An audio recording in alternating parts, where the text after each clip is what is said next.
So, what we're seeing recently with the Russia Ukraine conflict is kind of unprecedented, and at least in recent years, in the sense that we're actually seeing cancel culture applied on a national scale. Russia as a nation is being canceled, it is being unpersoned. And this is something we really haven't seen recently. I mean, I guess to some extent we saw it in World War One and World War Two with Germany, but they didn't have the same technology, the same, social media and stuff like that that we have today. And it's very interesting in the internet age seeing an entire nation being canceled, where not only are Russians being cut off from a lot of websites, a lot of social media outlets, a lot of apps, but even the mention of Russia is being removed from various platforms. For instance, one thing I've noticed in the mainstream media and even on YouTube channels is anytime anybody filmed anything in Russia or even like included Russia, I think there was one case where Russia was included in a question on a game show or something like that. Like they actually had to have this disclaimer saying this was filmed before the Russian invasion of Ukraine. So they're basically saying, we're sorry for even mentioning the existence of Russia. We're sorry that we included Russia in this question on a game show. We're sorry that we filmed this thing in Russia. Like, give me a fucking break.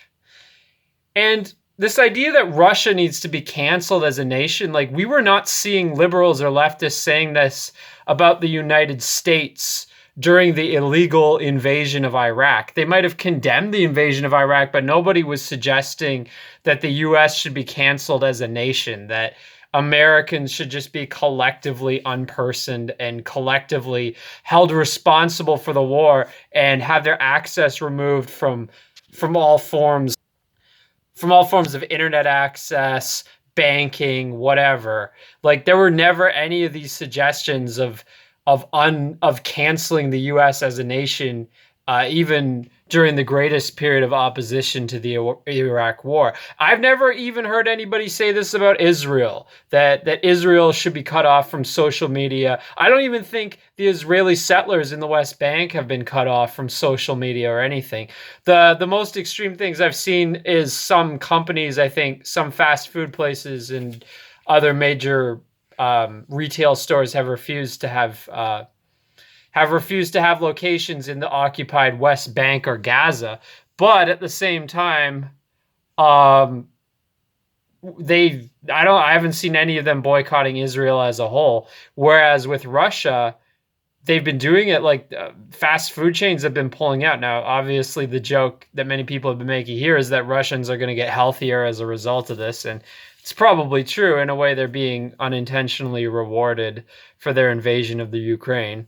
But the point still stands that like Russia being canceled as a nation, it's basically unprecedented and it's kind of scary.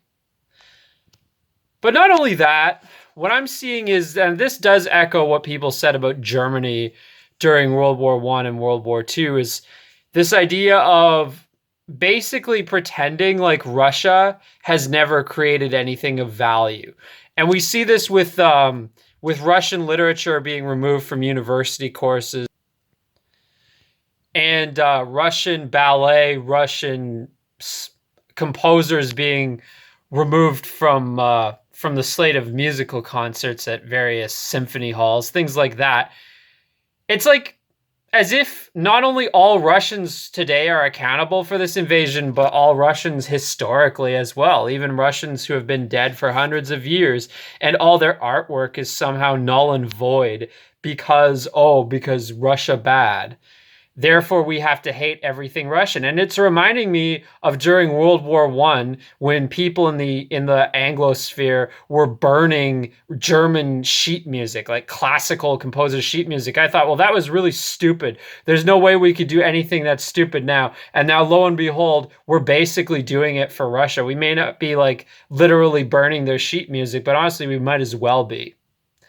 And furthermore, one thing that I've seen a lot of people saying is there's certain politicians who have been banned from Russia by the Putin government, and they're proudly proclaiming, "Oh, I am proud to be banned from Russia. Not only that, but I never had any desire to go to Russia in the first place." Like, I've seen Canadian politicians tweeting that. And you know what? Fuck you for saying that shit. Seriously, fuck you. You know what you're saying by saying that? What you are saying is I am a tasteless, vulgar piece of shit who has no appreciation for art and architecture. Because even if you think that Putin is the human embodiment of evil, you'd have to be pretty low class and low culture to deny that Russia has some amazing places. Museums, palaces, cities, cathedrals. Like in Moscow and St. Petersburg alone, there's so much of value. And to be honest, it might be my greatest dying regret if I live to be an old man and I never get to go to Russia. And I am worried that that could be a consequence of all this shit. Because right now, Canadians, I don't think are allowed in Russia because of, ostensibly because of COVID, but the fact that they're not easing up on these rules, I think, has more to do with the war than with COVID. And what really sucks about it is apparently Americans and Western Europeans actually can get visas still for Russia, but Canadians, for some reason, are not on that list. I don't know. I feel personally targeted here. But regardless of my own personal fucking dilemma here, okay, anybody who says I had no desire to go to Russia in the first place, you're basically saying I have no taste in art and architecture. I'm a plebeian. I'm low class, I'm low culture, I'm vulgar, I'm a piece of shit, I have no appreciation for art or architecture. That's basically what you're saying by proudly proclaiming that you never had any desire to go to Russia in the first place. Like, frankly, I don't have time for these people. I don't have fucking time for them. To say, like, to look at pictures of Russian cathedrals in Moscow and St. Petersburg, in the Golden Ring, all these beautiful monasteries, cathedrals, museums, palaces, canal-lined streets in St. Petersburg. To look at that and to fucking say, I never had any desire to go to Russia in the first place. Frankly, is this the shit that people were saying about Germany in World War II? Like, oh, it's okay if we bomb the shit out of Dresden. There were never any beautiful buildings in Dresden to begin with. That's what they're fucking saying about Moscow and St. Petersburg? It's like they're preparing these cities to be the next Dresden.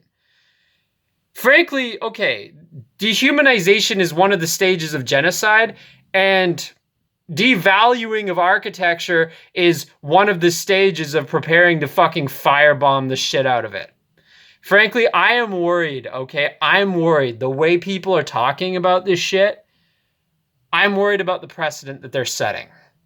And granted, yes, I'm sure there are people on the Russian side who are saying there's nothing of value in Ukraine, and that's not true either, because yes, there is architecture of value in Ukraine also, like in Lviv and some of the churches. Like Kiev is not a particularly well-preserved city, but there are certain really beautiful cathedrals in Kiev. But Lviv especially, which is near the Polish border, I believe it used to be part of Poland before all the borders were redrawn. I don't know exactly when. There's been so much redrawing of borders in that region, it's hard to keep track. But I mean, Lviv, even if Lviv is really more of a Polish city historically than it is a Ukrainian city, nonetheless, it is a beautiful city. And, you know, I mean, I would say Russia overall has more impressive architecture than Ukraine does, but I'm not going to say that Ukraine has nothing of value. Like, there's a lot of countries that piss me off, but I still would never say they have nothing of artistic or architectural value. I mean, in the case of Israel, most of the stuff of value was built by either Muslims or Christians. But, like, okay, I'm not going to say that, like, the Israelite people never in history built anything of value. I mean, if you look at images of what the temple looked like before it was destroyed, I mean, that was a building of architectural value.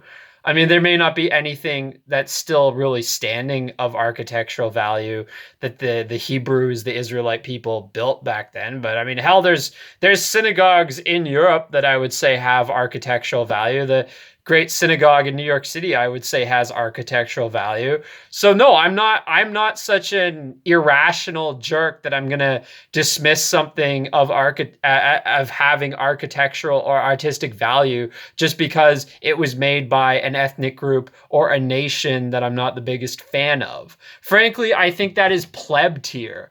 I mean, I think that's a stupid thing to say. Like, I mean, hell, there's music that I think has artistic value that was made by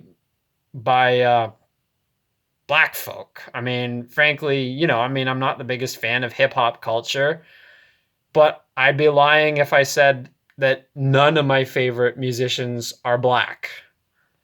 So it's like, again, like, I mean, you can have certain opinions about a group as a whole where maybe you're not the biggest fan of their culture, or you're not the biggest fan of their political ideology, or you're not the biggest fan of their foreign policy, but still admit that they have produced things of value. And again, like, I mean, fucking to say that Russia has never produced anything of value, or to say that you never had any desire to go to Russia, it's like, that's just bullshit. I mean, I guess there's some people who just don't like traveling, but that's not what the context is. The context is like people saying like, "Oh, I like traveling, but Russia's a country I never had any desire to go to because there's nothing worth seeing there." It's like, okay, if you say that, you just sound like a complete fucking idiot. And look, as far as this war goes, like, I don't want to get too much into like what my opinion is about the war as a whole, because honestly, I'm actually worried that there's going to come a day where like there are laws in Canada against sedition, and like saying anything that could be interpreted as supporting Russia in the war could be actually held to like the same standard as like Holocaust denial or whatever. So, like, I'd rather not go too much into my opinion on what I think of the war as a whole, but suffice it to say that, like, I mean, you can probably guess from what I'm saying here. But regardless of your opinion on the war as a whole, this unpersoning, this canceling of Russia, and this denial that Russia ever produced anything of value, it's just stupid. It's low IQ, jingoistic, gung ho, chest thumping idiocy is what it is.